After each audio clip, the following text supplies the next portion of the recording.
नमस्कार, स्वागत है। आप देख रहे हैं छत्तीसगढ़िया न्यूज। वक्त हो चुका है छत्तीसगढ़ के दिन भर की खबरों को जानने का। आइए डालते हैं खबरों पर नजर फटाफट अंदाज में। छत्तीसगढ़ समेत पूरे देश में इस साल अप्रैल और मई के महीने में लोकसभा चुनाव होने वाले हैं। ऐसे में भारतीय जनता पार्टी छत्तीसगढ़ की 11 सीटों को जीतने के लिए बीते दिनों रविवार को 7 मोर्चों की संयुक्त बैठक ली। इन सभी मोर्चों को अलग अलग टास्क दिए गए। पार्टी का फोकस गाँव के किसान से लेकर महिलाओं और युवाओं को अपने पक्ष में करना है, जिसे ध्यान में रखते हुए पार्टी ने सभी के लिए प्रोग्राम तय किया है। भारतीय जनता पार्टी गाँव में परिक्रमा करने के साथ ही चौपाल लगाने के अलावा स्व सहायता समूह की महिलाओं को जोड़ने के लिए उनका सम्मान करने की भी योजना है। आपको बता दें कि भारतीय जनता पार्टी की किसान मोर्चा 5000 गाँव में परिक्रमा कर चौपाल लगाएगी। तो वहीं भारतीय जनता पार्टी का युवा मोर्चा प्रदेश के 9 मतदाता सम्मेलन के जरिए युवा मतदाताओं को पार्टी से जोड़ेगी। इसके अलावा अनुसूचित जनजाति मोर्चा आदिवासियों को समाजों से जोड़ने के लिए विधानसभा स्त्री सम्मेलन करेगी। तो वहीं महिला मोर्चा कॉलेज में भाषण, निबंधात्मक प्रतियोगिता, मोदी सरकार की योजनाओं पर चर्चा करेंगी, बस्ती अभियान चलाएगी। तो वहीं ओबीसी मोर्चा विभिन्न समाजों का संभाग स्तर पर चर्चा करेगी। पूरे देश भर में बजट जारी करने से पहले 3 महीने के अंदर 4 लाख करोड़ रुपए कर्ज लेंगी सभी राज्य। नई सरकार वाले राज्य उधार लेने में टॉप पर है। राजस्थान, छत्तीसगढ़ समेत मध्य प्रदेश भी टॉप 10 में है शामिल। भारतीय रिजर्व बैंक आरबीआई ने राज्यों का जनवरी से मार्च 2024 तिमाही में उधार लेने का कैलेंडर जारी किया है। इनके अनुसार सभी राज्य इस अवधि में बाजार से 4.13 लाख करोड़ रुपए कर्ज लेंगे। पिछले वर्ष 2023-24 अप्रैल से अक्टूबर के बीच 7 महीने में कुल 2.58 लाख करोड़ रुपए बाजार से उठाए गए थे। छत्तीसगढ़ में मौजूदा सरकार की महतारी वंदन योजना के तहत प्रदेश के 60 लाख महिलाओं को 1000 रुपए प्रति माह दिए जाएंगे, जिससे सालाना बोझ 7200 करोड़ रुपए का होगा। पुरानी सरकार 13400 करोड़ रुपए सीधे कैश की ट्रांसफर की योजना भी जारी की है। लंबे समय से पुलिस बनने के लिए इंतजार कर रहे बेरोजगार युवाओं के लिए अच्छी खबर है। जी हां, छत्तीसगढ़ पुलिस में कांस्टेबल के 5967 पदों पर भर्ती के लिए आज यानी 1 जनवरी से आवेदन करने की प्रक्रिया शुरू हो रही है। आवेदन की प्रक्रिया 1 जनवरी 2024 से शुरू होकर 15 फरवरी 2024 तक चलेगी। इच्छुक अभ्यर्थी cgpolice.gov.in की वेबसाइट पर जाकर आवेदन कर सकते हैं। यह नौकरी छत्तीसगढ़ में निवास करने वाले उम्मीदवारों के लिए ही है। गौरतलब है कि 10वीं पास किया हुआ हर अभ्यर्थी इस आवेदन को भर सकता है। फीस की बात करें तो सामान्य और ओबीसी के लिए 200 रुपए और ST/SC के लिए 125 रुपए शुल्क रखा गया है।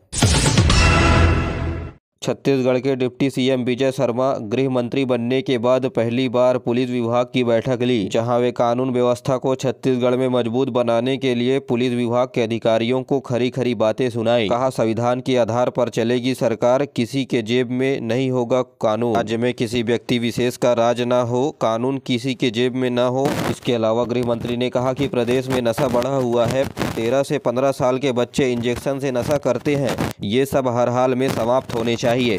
वहीं पुलिस को हौसला अफजाई करते हुए कहा कि हर दिन चुनौती और मेहनत का दिन है। आने वाले समय में प्रदेश में अच्छा कानून राज हो, नौजवान किसी और दिशा में न भटके, उन्हें समझाकर मुख्य धारा में लाने के लिए कहा है। छत्तीसगढ़ में नए साल पर फिर बरसेंगे बादल, सरगुजा में बारिश की है संभावना। मौसम वैज्ञानिक के अनुसार पश्चिमी विक्षोभ के कारण सरगुजा संभाग में बारिश होने की संभावनाएं हैं। वहीं पिछले महीने एक भी बार नहीं चली शीतलहर बिना ठिठुराए गुजर गया इस साल का दिसंबर। फिलहाल ठंड से राहत, तापमान रहेगा स्थिर। पश्चिमी विक्षोभ के कारण छत्तीसगढ़ में ठंड का असर देखने को नहीं मिला है।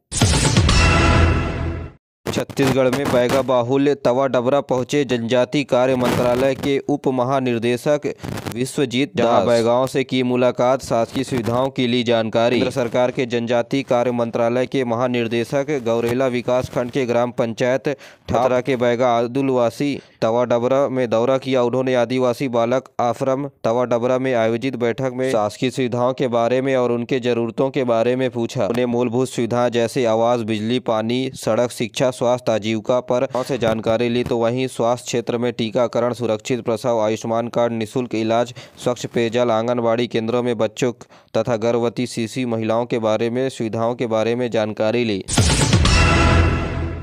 छत्तीसगढ़ में कोरोना विस्फोट, 31 नए मरीज मिले। रायपुर और रायगढ़ में सबसे ज्यादा केस में लगातार कोरोना के मरीज बढ़ने के चलते स्वास्थ्य विभाग में चिंता बढ़ गई है। प्रदेश में आज एक दिन में 31 कोरोना के नए मरीज मिले हैं। रायगढ़ में 14 तो वहीं रायपुर में 10 कोरोना के मरीज मिले हैं। छत्तीसगढ़ में अब एक्टिव मरीजों की संख्या 66 हो गई है। रायपुर में 15 एक्टिव मरीज तो रायगढ़ में 22, दुर्ग में 12 केस हैं। नए साल की सौगात, मनोज पिंगला के साथ इन आईएएसों के पे मैट्रिक्स लेवल के हिसाब से किया गया पदोन्नति। विकासशील को मिली है पदोन्नति। छत्तीसगढ़ में 14 आईएएस अफसरों का प्रमोशन हुआ है। नई सरकार में मनोज पिंगला, ऋचा निधि छिब्बर और वार की सामान्य प्रशासन विभाग के द्वारा आदेश किया गया है जारी। का पदोन्नति 17 पे मैट्रिक्स लेवल के हिसाब से किया गया है। छत्तीसगढ़ के मनेन्द्रगढ़, भरतपुर, चिरमिरी जिले में 31 दिसंबर को बहरूपिया महोत्सव का आयोजन किया गया। जी हाँ, आपको बता दें कि हर साल विदा वर्ष को अलविदा कहने के लिए अनूठा आयोजन मनेन्द्रगढ़ में होता है। इस आयोजन में करीब 70 से अधिक प्रतिभागी शामिल हुए थे, जो अलग अलग तरीके से वेशभूषा में स्थानीय लोगों को लुभाने का काम कर रहे थे। बता दें कि जिसकी झांकी सबसे अच्छी होती है उसे इनाम भी दिया जाता है। इनाम के लिए पहला प्राइज इलेक्ट्रिक स्कूटर रखी गई है। इसके अलावा सभी को इनाम देने के लिए इलेक्ट्रॉनिक डिवाइस का भी उपयोग किया गया। आपको बता दें कि यह आयोजन मनेन्द्रगढ़ सांस्कृतिक मंच के द्वारा किया जाता है। यह परंपरा 1990 से शुरू होकर 33 साल पुरानी हो चुकी है। प्रदेश के कोरबा जिले में सिगड़ी जलाकर सो गया परिवार, दम घुटने से बिगड़ी तबीयत, जहरीली गैस की चपेट में आए 11 लोग। कोरबा जिला अस्पताल में इलाज चल रहा है। दरअसल कोरबा में एक परिवार कोयले की सिगड़ी जलाकर सो गए। इसके बाद कार्बन मोनोऑक्साइड धुआं बढ़ने के बाद 11 लोग की तबीयत बिगड़ गई। सभी को अस्पताल में भर्ती कराया गया है। किसी की भी हालत गंभीर नहीं है। छत्तीसगढ़ में दूसरी बार कैबिनेट की बैठक कल होने वाली है। नए मंत्रियों के बनने और विभाग बांटने के बाद कामकाजों में तेजी लाने के लिए बैठक ली जाएगी। नए साल की पहली कैबिनेट बैठक 2 जनवरी को बुलाई गई है। इसमें कुछ महत्वपूर्ण फैसले हो सकते हैं। विष्णु देव साय की अध्यक्षता में होने वाले इस बैठक में मंत्री सभी सदस्य शामिल होंगे। इस बैठक में 2100 रुपये प्रति क्विंटल की दर से धान खरीदी और मोदी की गारंटी को पूरा करने के एजेंडे पर काम किया जाएगा। दरअसल लोकसभा चुनाव को देखते हुए अधिकांश वादों को अमल में लाने की तैयारी की जा रही है। 3100 रुपये प्रति क्विंटल की दर से धान खरीदी तो वहीं 500 रुपये में सिलेंडर के अलावा बेरोजगार युवाओं के लिए नौकरी लाने पर भी चर्चा होगी। एक्सपोर्ट में सख्ती के बाद 40% गिरी प्याज की थोक कीमत। 7 दिसंबर को प्याज के निर्यात में प्रतिबंध लगाया गया था, जिसके बाद करीब दो सप्ताह से ही प्याज के थोक कीमतों में 40% से अधिक की गिरावट आ गई। तो वहीं आने वाले कुछ सप्ताह से खरीफ प्याज की आवक तेज होने के साथ थोक कीमत नीचे उतर गया है। प्रतिबंध से पहले थोक बाजार में प्याज की कीमत 80 से 90 रुपए तक पहुँच गई थी। प्रतिबंध के बाद प्याज की कीमत थोक रेट गिरकर 20 रुपये प्रति किलो आ गई है। आपको बता दें कि प्याज मंडी में प्याज की कीमत 20 से 21 रुपये प्रति किलो, तो वहीं पहले यही दाम 29 से 40 रुपये प्रति किलो हो गई थी।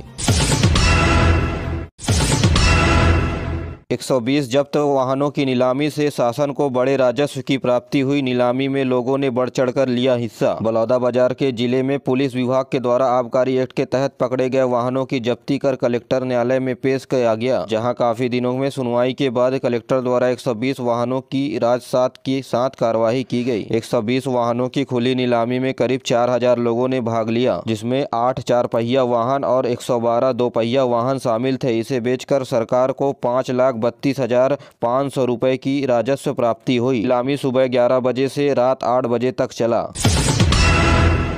एम्बुलेंस से करीब 3 कुंटल गांजा जब्त किया गया है। रायपुर पुलिस ने आरोपी सूरज खूंटे को गिरफ्तार कर लिया है और जब्त गांजे की कीमत लगभग 40 लाख रुपए बताया जा रहा है। प्रदेश के भिलाई में रहने वाला ये आरोपी है। ये आरोपी एम्बुलेंस के माध्यम से गांजा उड़ीसा ले जा रहा था। आमानाका थाना के पुलिस के द्वारा ये बड़ी कार्यवाही की गई है। आरोपी फिल्मी स्टाइल से गांजे की तस्करी कर रहा था। तस्कर के पास से करीब 354 किलो गांजा जब्त किया गया है। इनके पास से करीब 5-5 किलो के 72 पैकेट जब्त किए गए हैं। आरोपी गांजे को उड़ीसा से लेकर उत्तर प्रदेश में खपाने के लिए ले जा रहे थे।